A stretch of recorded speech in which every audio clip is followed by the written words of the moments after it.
Hello students, इस rapid और structured study guide में सभी का स्वागत है। आज हम क्लास 10th इंग्लिश के चैप्टर 1 की पूरी और बेहतरीन तैयारी करने वाले हैं ताकि आने वाले बोर्ड एग्जाम्स में मार्क्स बिल्कुल पक्के हो जाएं। हमारा मकसद है हर एक कॉन्सेप्ट को बहुत ही आसान, स्पष्ट और तेजी से याद रखने लायक बनाना। तो चलिए बिना देरी किए शुरू करते हैं। आज के हमारी इस स्टडी गाइड का एजेंडा काफी सीधा है। हम कवर करेंगे ए लेटर टू गॉड, इसमें इस्तेमाल हुए आयरनी एंड मेटाफॉर्स, फिर poems dust of snow of fire and ice और आखिर में एसेंशियल ग्रामर एंड वोकैबुलरी। तो भाग 1, अ लेटर टू गॉड, अटूट विश्वास की एक कहानी। इस कहानी के मेन प्लॉट को याद रखने का एक बहुत ही आसान तरीका है। बस इन 4 स्टेप्स को दिमाग में बिठा लीजिए और एग्जाम में गलती होने का कोई चांस ही नहीं है। स्टेप 1, लेंशियो अपने मकई के खेतों के लिए बारिश की उम्मीद करता है। स्टेप 2, अचानक एक भयंकर ओलावृष्टि यानी हेलस्टॉर्म उसकी पूरी फसल को तबाह कर देती है। इसके बाद स्टेप 3, लेंशियो सीधा भगवान को लेटर लिखता है और 100 पेसोज मांगता है। और फाइनली स्टेप 4, पोस्टमास्टर बिना अपनी पहचान बताए 70 पैसों भेजकर उसकी मदद करता है ना एकदम सिंपल। ये प्रकृति के विनाश से लेकर इंसानी दयालुता के एक खूबसूरत कृत्य तक का बहुत ही शानदार सफर है। अब एग्जाम के नजरिए से एक बहुत ही हाई स्कोरिंग सवाल आता है, लेंचो ने बारिश की बूंदों की तुलना नए सिक्कों से क्यों की? ध्यान दीजिए, लेंचो को एक अच्छी बारिश का बेसब्री से इंतजार था। उसने बड़ी बूंदों को 10 सेंट के सिक्कों और छोटी बूंदों को 5 सेंट के सिक्कों जैसा बताया। ऐसा इसलिए क्योंकि यही बारिश उसकी फसल में नई जान डालने वाली थी। मतलब ये बूंदें सीधे तौर पर भविष्य की समृद्धि और पैसों का प्रतीक थी। कहानी का ये कोट देखिए, हे भगवान, मैंने जो पैसे मांगे थे उनमें से केवल 70 पैसों ही मुझ तक पहुंचे हैं। मुझे बाकी पैसे भेज दें क्योंकि मुझे इनकी बहुत ज़रूरत है। ज़रा सोचिए, ये लाइन लेंचो के उस मासूम लेकिन पूरी तरह से अडिग विश्वास को कितनी अच्छी तरह दिखाती है। उसके मन में रत्ती भर भी शक नहीं आया कि कोई इंसान भी पैसे भेज सकता है या फिर भगवान से गिनती में कोई गलती हो सकती है। चलिए आगे बढ़ते हैं भाग 2 की तरफ, आयरनी एंड मेटाफर्स, साहित्यिक उपकरणों पर एक नज़र। सब्जेक्टिव सवालों के लिए आयरनी यानी विडंबना को समझना बहुत ज़रूरी है। आसान शब्दों में कहें तो ये किसी भी स्थिति का एक ऐसा पहलू है जो एकदम अप्रत्याशित होता है, मतलब जो हम उम्मीद करते हैं उसका बिल्कुल उल्टा। इस कहानी में सबसे बड़ी आयरनी तब होती है जब लेंचो पोस्ट ऑफिस के कर्मचारियों को बदमाशों का झुंड या क्रुक्स कहता है।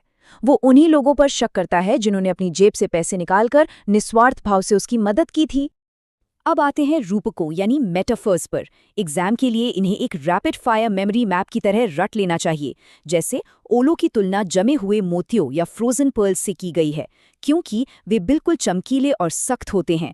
बारिश की बूंदों की तुलना सिक्कों से की गई है और लेंचो को एक बैल यानी an ox of a man कहा गया है। ये मेटाफर खेतों में उसकी अपार ताकत और कड़ी मेहनत करने वाले स्वभाव को बिल्कुल सटीक रूप से दर्शाता है। अब शिफ्ट करते हैं भाग 3 पर, डस्ट ऑफ स्नो, निराशा से खुशी की ओर। इस पोएम में रॉबर्ट फ्रॉस्ट का जो स्टाइल है ना, वो सच में बहुत दिलचस्प है। आमतौर पर कवि सुंदरता और खुशी दिखाने के लिए मोर, ओक या मेपल के पेड़ों का इस्तेमाल करते हैं, लेकिन फ्रॉस्ट ने एकदम अलग रास्ता चुना। उन्होंने जानबूझकर कौवे और जहरीले हेमलॉक ट्री जैसे डार्क और निराशाजनक प्रतीकों का इस्तेमाल किया, और यही इस पोएम की खासियत है। ये एक बेहद उदास माहौल से अचानक मिलने वाली प्राकृतिक खुशी की ओर होने वाले तेज बदलाव को बहुत ही दमदार तरीके से सामने लाता है। तो असल में होता क्या है? हेमलॉक के पेड़ से झड़ी हुई बर्फ की वो हल्की सी धूल कवि के सारे दुख को पल भर में धो देती है। वो अचानक तरोताज़ा महसूस करने लगते हैं और दिन के बाकी समय के लिए ऊर्जा से भर जाते हैं। ये गिरते हुए बर्फ के कण असल में एक कैटलिस्ट यानी उत्प्रेरक का काम करते हैं जो कवि के निराश मूड को पूरी तरह बदल देते हैं। किसी भी ऐसे टाइप क्वेश्चन के लिए ये एक बहुत ही क्रूशियल पॉइंट है, इसे जरूर याद रखिएगा। अब आते हैं भाग 4 पर, फायर एंड आइस, द्वैताओं की दुनिया। रॉबर्ट फ्रॉस्ट की इस दूसरी पोएम से एग्जाम में अक्सर सवाल आते हैं और इसके लिए आग और बर्फ से जुड़े इन खास मानवीय लक्षणों को याद रखना एकदम जरूरी है। फायर यानी आग उन तीव्र इच्छाओं को दर्शाती है जो सब कुछ भस्म कर देती हैं, जैसे लालच, वासना और संघर्ष। वहीं दूसरी तरफ है आइस यानी बर्फ। ये ठंडी और विनाशकारी नफरत का प्रतीक है जो इंसानी क्रूरता, असहिष्णुता, संवेदनहीनता और शीतलता से जुड़ी है। एक और छोटा सा लेकिन बहुत ही important technical detail, fire and ice की राइम स्कीम है ABAA BCBCB। देखने में शायद ये सिर्फ लेटर्स लगें, लेकिन असल में ये विशिष्ट राइम स्कीम आपस में वर्चस्व के लिए लड़ रहे आग और बर्फ के विपरीत विचारों को संरचनात्मक रूप से मजबूत बनाती है। एग्जाम में आंसर लिखते समय अगर इस पॉइंट को कोट किया जाए तो एक्स्ट्रा मार्क्स मिलना पक्का है। और अब हम पहुंच गए हैं अपने आखिरी सेगमेंट भाग 5 पर, एसेंशियल ग्रामर एंड वोकैबुलरी, एक त्वरित रैपिड रिव्यू। तूफानों से जुड़ी इस वोकैबुलरी से बोर्ड्स में अक्सर सीधे सवाल पूछे जाते हैं, तो आइए इन्हें फटाफट क्लियर करते हैं। साइक्लोन एक हिंसक उष्णकटिबंधीय तूफान है जो गोल गोल घूमता है। गेल का मतलब है बेहद तेज हवा। टॉर्नाडो एक फनिल के आकार के बादल वाला तूफान होता है, और हरिकेन खासतौर पर पश्चिमी अटलांटिक महासागर में आने वाला हिंसक तूफान है।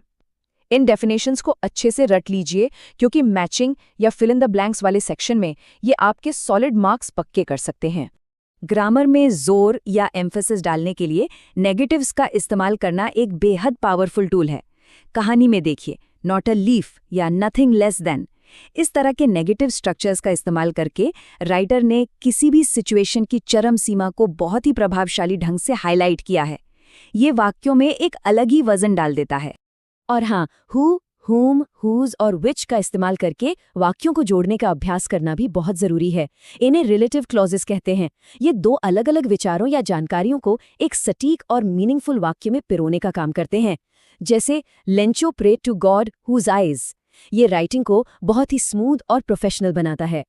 इस पूरे रैपिड रिव्यू को खत्म करने से पहले एक बहुत ही गहरे विश्लेषणात्मक सवाल पर विचार करते हैं। पैसे मिलने पर लेंचो की जो प्रतिक्रिया थी, उसे देखने के बाद क्या ये कहा जा सकता है कि मानवता में वास्तव में अपने साथी इंसानों के प्रति विश्वास की कमी है? ये मानवीय संघर्ष और अविश्वास के बारे में एक शानदार सिंथेसिस क्वेश्चन है, जिस पर एग्जाम हॉल में जाने से पहले जरूर सोचना चाहिए। आज के इस रिव्यू सेशन से जो क्लैरिटी मिली है, वो यकीनन आने वाले बोर्ड एग्जाम्स में एक बहुत मजबूत आधार का काम करेगी। इसी तरह सीखते रहिए और आगे बढ़ते रहिए।